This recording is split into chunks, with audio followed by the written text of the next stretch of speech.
दोस्तों नमस्कार। आशा करता हूँ आप सभी खुश होंगे। तो आज की कहानी शुरू करने से पहले जो भी चैनल पर पहली बार आए हैं या जिसने भी अभी तक चैनल को सब्सक्राइब नहीं किया तो जल्दी से जाकर चैनल को सब्सक्राइब करें और घंटी का बटन दबाकर ऑल का आइकन जरूर प्रेस करें ताकि हमारी कहानियों की नोटिफिकेशन आप तक सबसे पहले पहुँचती रहे और आप हमारी कहानियों का आनंद उठाते रहें।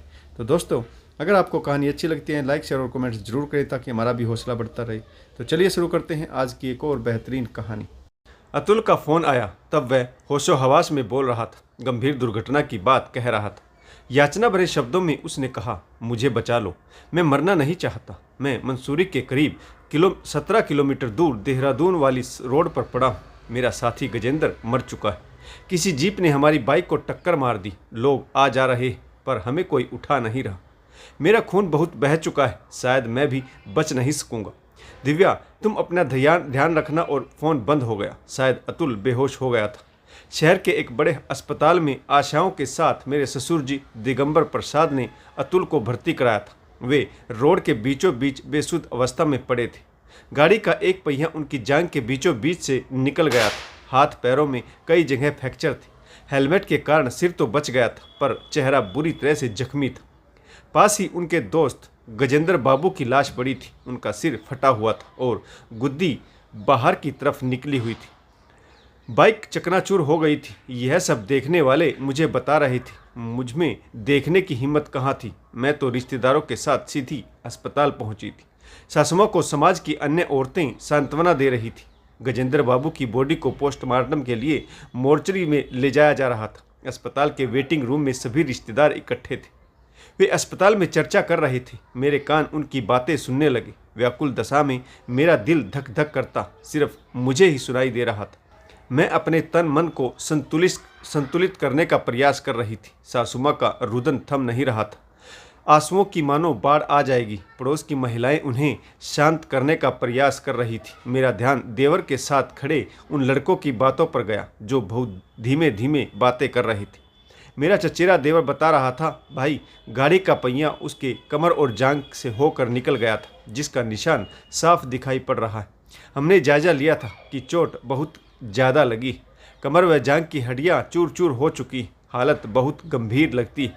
मैंने सुना तो जैसे मुझ पर बेहोशी सी छाने लगी। मेरे मुंह से घुटी घुटी सी चीख निकली। सभी स्त्रियों ने सुनी तो वे लपक कर मेरी ओर आ गई। मुझे पास पड़ी हुई चटाई पर लेटा दिया। नंद मुझे समाचार पत्र के पन्नों से पंखा झोलने लगी। मैं कुछ देर तक तनिक सामान्य हालत में आ गई। अपने घुटने सिकुड़ कर मैं लेटी रही। स्त्रियां धीरे धीरे फुसफुसा रही थी। दूर से पुरुषों की हल्की हल्की आवाज़ें आ रही थी। कुछ क्षणों के बाद एक नर्स आईसीयू से बाहर आई। सभी ने उसे घेर लिया। उसकी हालत के बारे में पूछने लगे।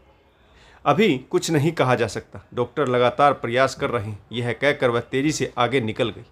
अस्पताल वाले हमारे लोगों को आईसीयू में घुसने नहीं दे रहे थे। उनका कहना था कि घर वालों को देखकर मरीज को दिल का दौरा पड़ सकता है। अभी 10 मिनट ही हुए थे कि एक वार्ड बॉय आईसीयू से बाहर निकला। उसकी चाल में धीमापन था। चेहरे पर कालिमा पुती शमशान सी उदासी थी। वह बिना इधर उधर देखे मंथन गति से बाहर की ओर बढ़ता जा रहा था। एक दो ने उसे रोककर कुछ पूछना चाहा तो चलते चलते उसने इस प्रकार हाथ हिला दिया मानो कह रहा हो, मुझे नहीं पता। हाथ हिलाने का अर्थ यह भी निकाला जा सकता है कि अब कुछ नहीं बचा। लगभग सभी की नज़रें वार्ड बॉय पर टिक गई। उसके हाथ हिलाने का सब मन ही मन अपने ढंग से अर्थ निकाल रहे थे। मेरे देवर दिवाकर ने मेरी तरफ देखा। आंखों में प्रसन्न चिन्ह थे। मैंने इशारे से वार्ड बॉय के पीछे जाने को कहा। वह समझ गया और तेज कदमों से बाहर की ओर चला गया। वापस लौटा तो उसका चेहरा मुरझाया हुआ था। डूबते कदमों से मेरे पास आया और बोला, माँ ने कहा है अपनी भाभी को घर पहुँचा दो। चलो भाभी, घर चलते हैं। वह मुझसे नज़र नहीं मिला पा रहा था। मुझे शंका होने लगी। मैंने पूछा, वार्ड बॉय ने क्या कहा? वह बोला, 2 घंटे बाद डॉक्टर बताएंगे। दिवाकर ने अपनी माँ से कहा, ठीक है माँ, मैं भाभी को घर पहुँचाने जा रहा हूँ। सासुमा ने सहमति में सिर हिला दिया। मुझे लगा किसी को भी मेरा यहाँ रुकना अच्छा नहीं लग रहा। एक तो यह स्थिति नाजुक थी, दूसरा मैं गर्भवती थी। 5वां महीना चल रहा था। ऐसे में मुझे वहाँ रोकना कौन पसंद करेगा। मैं घर चली आई। खाली घर भाएं भाएं खाने को दौड़ रहा था। मैंने पलंग पर रखे अतुल के स्वेटर को उठा लिया। पलंग पर लेटकर जोर जोर से रोने लगी। बड़े जतन से मैंने यह बुना था। जब पूर्ण होने का समय आया तो यह कहकर मैं जोर जोर से रोने लगी। देवर ने मेरा रुदन बर्दाश्त नहीं हो रहा था। वह मुझे सांत्वना देते हुए स्वयं भी रो रहा था। भाभी, अपना ध्यान रखना, मैं अस्पताल जा रहा हूँ। बिना पानी पिए ही वह वापस लौट गया। कल रात्रि से ही परिवार वालों के गले में अन्न का एक दाना भी नहीं गया था। मकान के पिछवाड़े बनी झोपड़ियों में हमारे घर के नौकर और बटाईदार लोगों के परिवार रहते हैं। घर में मालिक लोगों के आने की सूचना पाकर एक नौकर की पत्नी अपने घर से दूध गर्म कर लाई थी। वह बोली, बहुरानी, दूध लाई हूँ, पी लीजिए। बच्चे के लिए आपके पेट में कुछ न कुछ जाना आवश्यक है। वह दूध का गिलास मेज पर रखकर कुछ दूरी पर खड़ी हो गई और बोली, मालिक लोगों को आने में अभी समय लगेगा, मैं यहीं हूँ, आपको जो कुछ भी चाहिए बता दीजिएगा। बाहर जानवरों का काम मैंने कर दिया है, लाइट वगैरह भी हम जला देंगे, आप चिंता ना करें, पानी की मोटर हम चालू कर देंगे। यह कहकर नौकरानी बरामदे की बिजली के स्विच ऑन करने आगे बढ़ गई। कुछ देर वह अपने घर गई और फिर वापस लौट आई। नौकरानी ने फिर से पूछा, बहुरानी, दूध नहीं पिया आपने? दूध वैसे का वैसा पड़ा देखकर वह दुखी मन से बोली, बहूजी, यह तो अच्छी बात नहीं। बच्चे को बचाने के लिए आपको कुछ ना कुछ तो खाना पीना ही होगा। बच्चा भूखा होगा, कैसे चलेगा? उसने जिद की और मुझे दूध का गिलास पकड़ा दिया। मैंने ठंडा हुआ दूध पी लिया। वह ठीक ही कह रही थी, बच्चे के लिए मुझे कुछ ना कुछ लेना ही है। वह पानी का जग और गिलास रख गई। मैं तकिए को सीने में दबाए फिर से लेट गई। मेरा ध्यान अस्पताल की ओर ही था। आशा निराशा के भंवर में मेरा मन डोल रहा था। कभी कभी ऐसा लगता जैसे आंधी तूफान के तेज झोंके में मेरी नौका बच नहीं पाई, कई कई मीटर ऊंची लहरों में सदा के लिए डूब जाएगी। चिंतित मैं बार बार करवटें बदल रही थी। मुझे किसी भी प्रकार से चैन नहीं आ रहा था। विचार बार बार मन में कौंध रहे थे कि कहीं वो ना बचे तो मेरा जीवन नहीं भगवान उन्हें अवश्य बचा लेंगे। मैंने आंखों में घुमड़ आए आंसुओं को तकिए से पोंछा। जब मन कुछ हल्का हुआ तो स्मृति पटल पर अतीत की सुख यादें उभरने लगी। कुछ कुछ धुंधली सी भयभीत करने वाली यादें तड़फा रही थी। अतुल से मेरा संग साथ कॉलेज के दिनों से ही अटकेलियाँ खेलता चला आ रहा था। जब मैंने इंटर में एडमिशन लिया तो अतुल इंटर फाइनल में था। हम दोनों पैदल ही कॉलेज आते जाते थे, पर कुछ दिनों से आने जाने में एक दूसरे की प्रतीक्षा करने लगे थे। ये सिलसिला यूं ही चलता रहा। बोर्ड की परीक्षाएं भी आ गई। अतुल ने विदा ली थी। उस दिन से हम दोनों में उदासी छा गई। हमें पता नहीं चला कि हम कब एक दूसरे से प्रेम करने लगे। वह इंटर पास करके बड़े कॉलेज में जाने लगा, लेकिन रास्ता मेरे घर के पास से ही जाता था। मैं प्रतीक्षा करती थी कि वह मुस्कुराकर आगे बढ़ जाता था। कहते हैं, इश्क, मुश्क, खुशी खांसी छुपाई नहीं छुपती, कभी न कभी उजागर हो ही जाती। गांव के लड़के लड़कियों को भी इस बात की भनक लग गई थी। ठाकुर साहब से उनकी दुकान पर किसी परिचित ने यह बात छेड़ दी। ठाकुर साहब को यकीन नहीं हुआ। वह बचपन से ही जातिवाद के कठोर हिमायती थे। ब्राह्मणों से खास तौर पर उनका 36 का आंकड़ा था। शाम के वक्त घर पहुंचकर ठाकुर साहब ने बाहर से अतुल को आवाज़ लगाई। वह बहुत गुस्से में थे। दहाड़कर बोले, क्यों रे अतुल, यह मैं क्या सुन रहा हूँ? तू क्या ब्राह्मण सुखदिया की लड़की के चक्कर में पड़ा है? इस आकस्मिक आक्रमण से वह सन रह गया। उसके मुंह से आवाज़ नहीं निकली। तुझे शर्म नहीं आई? एक ठाकुर होकर ब्राह्मण की ही लड़की तुझे पसंद आई? कुछ तो शर्म करता। अतुल अपने कमरे में चला गया। इसके बाद वह अपने पिताजी के सामने आने से कतराने लगा। कुछ समय ऐसे ही बीता। ठाकुर साहब ने उसका विवाह करने की सोची। एक दो लड़कियों के फ़ोटो उपलब्ध कराए, लेकिन अतुल ने फ़ोटो देखने से मना कर दिया और शादी करने से भी मना कर दिया। उसने कहा, मुझे शादी करनी ही नहीं। समय निकलता चला गया। महीने वर्ष गुजर गए। अब हम दोनों का मिलना जुलना कम हो चुका था, लेकिन दिल में आकर्षण बना रहा। मेरे पिताजी को भी मेरी शादी की चिंता सताने लगी। उन्हें भी पता हो गया कि हम दोनों में प्रेम प्रसंग चल रहा है। उन्होंने मुझे डांट लगाई कि मैं आइंदा अतुल से ना मिलूं। वे जानते थे कि ठाकुर साहब कट्टर ठाकुरवादी शादी के लिए तैयार नहीं होंगे। अपने बच्चों के लिए वह कुछ भी करने को तैयार थे। मैंने अपनी माँ से कहा, माँ, यदि अतुल कहीं और शादी कर लेगा तब मुझे भी शादी करने से कोई ऐतराज़ नहीं होगा, पर अभी मेरी शादी ना करे तो अच्छा होगा। ठाकुर साहब को हार्ट अटैक आया तो उनकी पत्नी ने चिंतित होकर उनसे आग्रह किया, आप अपनी जिद छोड़ दो। लड़की मेरी देखी भाली ठीक है, क्यों जाति की जिद पर अड़े हो? कहीं यह जिद हमारे लड़के को भी हमसे ना छीन ले। वह उसी से शादी करना चाहता है। देखो, तुम हार्ट पेशेंट हो, इससे तुम्हें धक्का लगेगा। तुम्हें कुछ हो गया तो मैं क्या करूँगी? मेरी बात मान लो। आखिरकार ठाकुर साहब मान गए। उन्होंने मेरे पिताजी को अपने घर बुलवाया। स्वयं और शालीनता के साथ हमारी बात सामने रखकर शादी का प्रस्ताव रख। मेरे पिताजी एक निर्धन ब्राह्मण किसान थे। उन्हें क्या आपत्ति थी? अच्छे ऊंचे घराने में लड़की को देने में उन्हें कोई दिक्कत नहीं हुई। शादी संपन्न हो गई। ठाकुर साहब ने महिला संगीत व प्रतिभोज की पार्टी एक बार में ही निपटा दी। कुछ दिन गांव में तथा समाज में अच्छी बुरी प्रतिक्रियाएं होती रही, फिर लोगों ने इसे भुला दिया। अब सब कुछ सामान्य हो गया था। इधर हमारा दाम्पत्य जीवन सुखद बीत रहा था। घर के लोग मेरे अच्छे व्यवहार व काम से संतुष्ट थे। मुझे परिवार में एडजस्ट होने में अधिक समय नहीं लगा।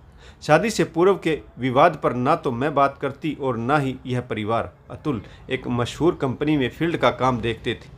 उन्हें अधिकांश दूर दराज जिलों में सामान की सप्लाई करने व खराब मशीनों की रिपेयरिंग करने का जिम्मा सौंपा गया था। इसी काम से उसे उस दिन भी मसूरी से लौट रहे थे कि रास्ते में अतीत की यादों की घबराहट ठहर गई। मैंने घड़ी की ओर देखा। रात्रि के 2 बज रहे थे, लेकिन अस्पताल से कोई नहीं आया था और ना ही कोई खबर आई थी।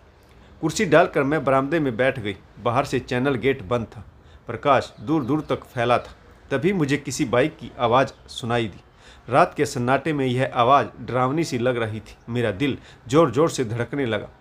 बाइक आकर गेट पर रुकी। बाइक से 2 लोग उतरे। उतरकर कुछ बातें कर रहे थे। उनकी नज़रें दूर सड़क पर टिकी हुई थी, जिस ओर से वह आई थी। शायद किसी और के आने की प्रतीक्षा कर रहे थे। मेरे मन में तरह तरह के विचार कौंधने लगे। मैं बरामदे में खड़ी हो गई। मैंने चैनल गेट बहुत कसकर पकड़ लिया। मेरे पैर कांप रहे थे। मुझे अस्पताल के वार्ड बॉय के हाथ का एक्शन बार बार ध्यान आ रहा था। वह हाथ को नकारात्मक ढंग से हिलाता सुस्त चाल में चला जा रहा था। उसके हाव भाव से मुझे लगा था जैसे वह अपने होश में नहीं। कुछ तो गलत हुआ था, जिसका प्रभाव उसके दिलो दिमाग पर था। मेरे विचारों की श्रृंखला फिर से टूटी जब मैंने कुछ कारों और मोटरसाइकिलों की आवाज़ सुनी। उनका प्रकाश भी बहुत दूर तक सड़क पर फैल रहा था। कुछ ही क्षण में तमाम कारें मोटरसाइकिलें मुख्य रोड से लिंक रोड पर आ गई। प्रांगण का गेट खुला था। सब कारें घर के प्रांगण में प्रवेश कर गई। मैंने बरामदे का चैनल गेट खोल दिया और जिज्ञासावश मैं बाहर आ गई। तभी कारों से महिलाएं व पुरुष बाहर निकले। महिलाओं की ओर से घुटी घुटी रोने की आवाज़ें आ रही थी। ससुर जी ने भरे गले से आज्ञा दी, अतुल को गाड़ी से बाहर निकालो। सफ़ेद कपड़े में लिपटी अतुल की बॉडी बाहर निकाल कर शेड के नीचे लेटा दी गई। मैंने देखा और पछाड़ खाकर गिर गई। स्त्रियां भी जोर जोर से रोने लगी। गांव वाले आवाज़ सुनकर आने लगे। लोग चर्चा कर रहे थे। वह तो उसी समय ख़त्म हो गया था जब नर्स और वार्ड बॉय बाहर आए थे। उस समय 6-7 बजे का समय होगा। अस्पताल वालों ने एक दिन का मेडिकल बिल बढ़ाने के लिए बॉडी को रोके रखा था। मेरा तो सब कुछ समाप्त हो गया। विधवा नारी का जीवन भी क्या जीवन होता है। वह अनूठा प्यार जिसके लिए हमने वर्षों वर्ष संघर्ष किया।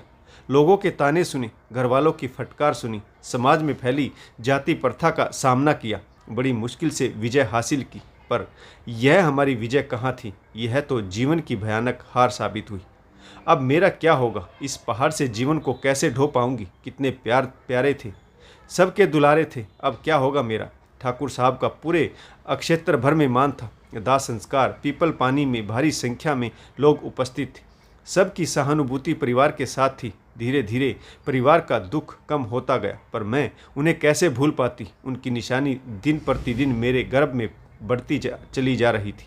आखिर एक दिन उनका प्रतिरूप कन्या बनकर इस धरातल पर उतर आया। घर में बच्चे के रुदन वह किलकारी का स्वर सबको आनंद विभोर कर गया। ऐसा लगा जैसे घर का सुनापन बच्ची की स्वर लहरों में कहीं बहने लगा था। उदासी का घना बादल छटने लगा।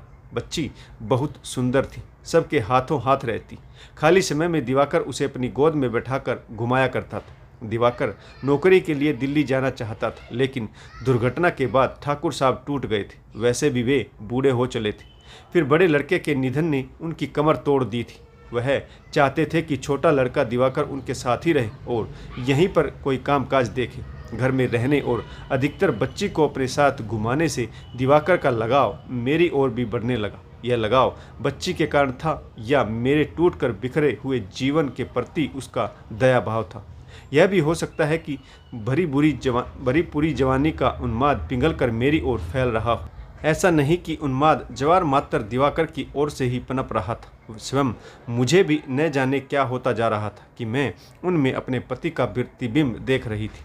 उनका वहीं दबे पाँव चलना, मुस्कुराना, अनोखी महक स्पर्श करना मुझे अतुल की भांति मदहोश कर जाता था। कभी कभी मैं अवचेतन मन में दिवाकर को अतुल ही समझ बैठती थी। यही खिंचाव मुझे बेचैन कर जाता था। धीरे धीरे घर के भीतर फुसफुसाहट होने लगी। सास ने ससुर जी से कहा, दिवाकर की शादी कर देनी चाहिए, वह सियाना हो गया है। ससुर जी ने कहा, हाँ तुम ठीक कहती हो, मैं बीमार रहने लगा हूँ, जीवन का क्या भरोसा। पर दिवाकर बेरोजगार है, लड़की कहाँ मिलती है बेरोजगार को, कोशिश करनी पड़ेगी। इस कार्य में देरी होती देख सास की बेचैनी बढ़ने लगी। एक दिन उन्होंने ससुर जी से कह दिया, तुम तो आंखें बंद करके बैठे हो, घर में क्या हो रहा है तुम्हें पता भी है। आज उनका मूड बहुत खराब था। ससुर जी बोले, आखिर क्या हो रहा है, हमें भी तो पता चले। सास तनिक गुस्से में भरकर बोली, अरे तुम्हारा लाडला जब देखो बच्ची के बहाने अपनी भाभी के कमरे में पड़ा रहता है। मैंने उसे डांटा भी, पर बेशरम को शर्म ही नहीं। तभी तो मैंने तुमसे कहा था कि जल्दी से उसकी शादी कर दो। वह गुस्से में थी। ससुर जी ने सामान्य ढंग से उत्तर दिया, अरे भाई, भाभी है उसकी, जाता है तो इसमें क्या बुराई। सास गंभीर स्वर में बोली, इतने में ही बात होती तो मैं तुमसे क्यों कहती। वह तो बेशरम कई कई घंटे पलंग पर पड़ा रहता है, कल को कुछ ऊंच नीच हो गई तो मुंह दिखाने लायक नहीं रहेंगे। कुछ सोचकर ससुर जी बोले, यह तो सच में अच्छी बात नहीं। एक बात और बताओ, क्या वे दोनों एक दूसरे को चाहते हैं। सास तलक स्वर में बोली, जब चाहते हैं तभी तो बेशर्मी की हद पार कर रहे हैं। ससुर जी बोले, मैं तुम्हारी राय लेना चाहता हूँ, अगर तुम ठीक समझो। बात अगर इतनी बढ़ गई है तो क्यों ना हम इन दोनों की शादी कर दी जाए। बहू का जीवन संवर जाएगा और दिवाकर की इच्छा भी पूरी हो जाएगी। घर की प्रॉपर्टीज घर में ही रह जाएगी। बहू अच्छी लड़की है, इनके संस्कार अच्छे, दूसरी न जाने कैसी आएगी। सास बोली, यह क्या कह रहे हो, तुम्हारा दिमाग तो ठीक है। अरे दुनिया क्या कहेगी। एक तो पहले ही पंडित जी की लड़की लाकर खूब खिल्ली उड़वा ली और फिर से। ससुर जी ने राय दी, देखो तुम्हें पहले इन दोनों के मन टटोलने, दिवाकर से कहना कि हम उसके लिए लड़की ढूंढ रहे हैं। शाम को ही सास ने देवर से लड़की देखने की बात कही तो दिवाकर ने अनमने मन से मना कर दिया। सास ने मुझसे पूछा, बहू तू क्या चाहती, इसके लिए लड़की ढूंढे या नहीं। मैंने जरा आश्चर्यचकित होते हुए कहा, इसी से पूछ लीजिए यह क्या चाहता है। अब सास सीधी मुद्दे पर आ गई। दोनों को आमने सामने बुलाकर बोली, तुम दोनों एक दूसरे को चाहते हो क्या, हाँ या ना में उत्तर दो, वरना आज ही तुम्हारे पिताजी लड़की वालों से बात करने वाले। मैं कुछ नहीं बोली। दिवाकर ने हाँ में जवाब दिया। सास का मूड खराब हो गया। वह बोली, तो तुम दोनों तैयार हो शादी के लिए, हाँ या ना में जवाब दो। कुछ देर रुक कर दिवाकर ने कहा, हाँ मैं शादी के लिए तैयार हूँ। और बहू तुम। मैंने कहा, मम्मी जी दिवाकर जैसा चाहेंगे मैं उनके साथ हूँ। मैं जानती थी कि अगर अब चूकी तो फिर आगे पछताना पड़ेगा। सास सुनकर चली गई। 10-15 दिनों में हम दोनों का विवाह संपन्न हो गया। अगले दिन शाम को प्रतिभोज की पार्टी रखी गई। अधिकांश समझदार पढ़े लिखे पुरुष विधवा विवाह व घर की बहू घर में ही रह जाने से ससुर जी को बधाई दे रहे थे, खुशी जाहिर कर रहे थे। यह सारा कार्यक्रम निपट जाने के बाद दिवाकर की खुशी का ठिकाना नहीं था। लेकिन अपने ही घर में कुछ महिलाएं विधवा विवाह, पुनर्विवाह या अपने ही घर में देवर से विवाह कर लेना पचा नहीं पाती। यह वही महिलाएं होती हैं जो स्वयं के विवाह में या अपनों के विवाह में दहेज की भरपूर लालसा रखती। खैर जो भी हुआ, मेरे घर में अपने देवर से मेरा पुनर्विवाह हो चुका था। लोगों का भला बुरा सब सहन करने को मैं तैयार थी। जब घर वालों को ऐतराज़ नहीं तो बाहर वालों की चिंता क्यों करनी।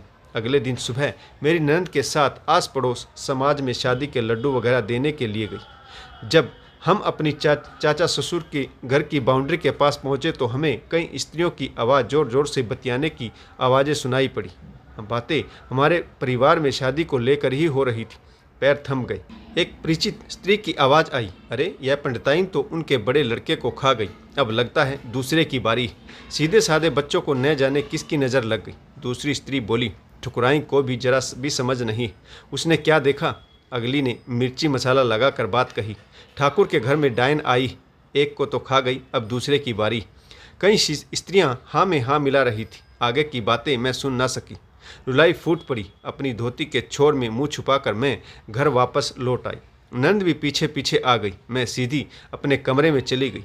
अंदर से दरवाज़ा बंद करके फूट फूट कर रोने लगी। वहाँ की स्त्रियों की बातें बार बार मेरे कानों में गूंजने लगी। घर में डायन आई है डायन, एक को खा गई, अब दूसरे की बारी। मैं पूरा दिन अपने कमरे में बंद रही। किसी से कुछ नहीं बोली। ननद ने सास को सारी बातें बता दी थी, इसीलिए उन्होंने मुझ पर दबाव नहीं डाला। मुझे मन हल्का होने के लिए अकेली छोड़ दिया। कल्पना मात्र से ही मैं सिहर उठी। अगर दिवाकर को कुछ हो गया तो लोग मुझे ही डायन समझेंगे, लांछन लगाएंगे। मैं बर्दाश्त नहीं कर पाऊंगी। मुझे आंगन में खड़े नीम के पेड़ पर फांसी के फंदे से लटक कर अपनी जान दे देनी चाहिए। दूसरे ही पल बेटी का ख्याल मुझे झकझोर गया। इन उल्हानों के बचने के लिए मैं कायरता का रास्ता नहीं अपना सकती।